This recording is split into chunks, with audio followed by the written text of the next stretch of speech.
নমস্কার বন্ধুরা, কেমন আছেন? বড়দি রান্নাঘরে সবাইকে স্বাগত। দেখুন বন্ধুরা, আমি এখানে রসুন পাতা নিয়ে নিয়েছি। রসুন পাতার আজকে পাতুরি বানাবো। এই রসুন পাতাগুলো আমি ঝিরিঝিরি করে কেটে নেব।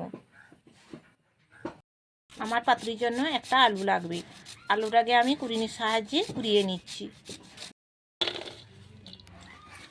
রসুন পাতার কুচি, কুড়োনো আলুটা, কাঁচা লঙ্কা, রসুনের থেতো,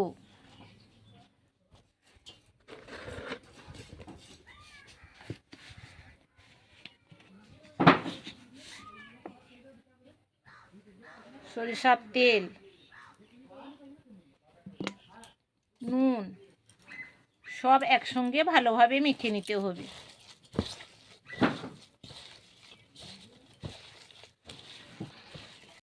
সর্ষে আর জিরেটা আমি একসঙ্গে আগে থেকে বেটে রেখেছিলাম, ওটাও ওর মধ্যে দিয়ে মাখিয়ে নিয়েছি।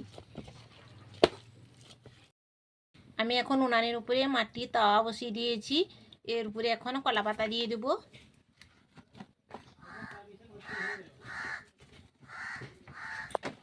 কলা পাতার উপরে একটু সরিষার তেল দিয়ে দিচ্ছি।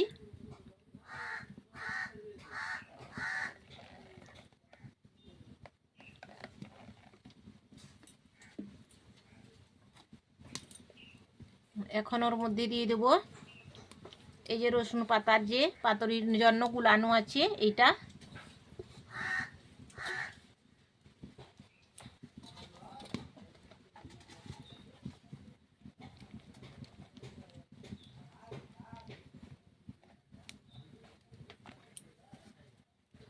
এর উপর দিয়ে আবার একটা ঢাকা দিয়ে দেবো কলা পাতা।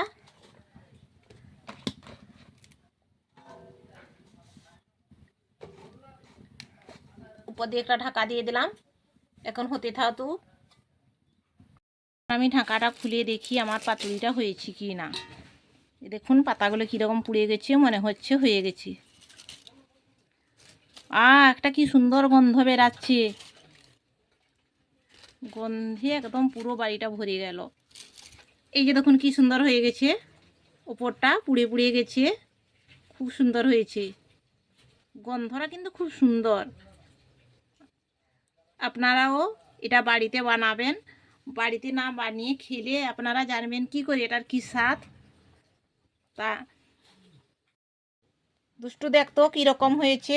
খুব সুন্দর হয়েছে, একবার খেলে মুখ থেকে স্বাদই ছাড়বে না। দুষ্টু বলছে খুব সুন্দর হয়েছে। বন্ধুরা, আমাকে সাপোর্ট করুন, আমার কাছে থাকুন আরও নতুন নতুন ভিডিও পাওয়ার জন্য। বন্ধুরা ভালো থাকুন, সুস্থ থাকুন। এরপরে ভিডিওতে আবার দেখা হবে।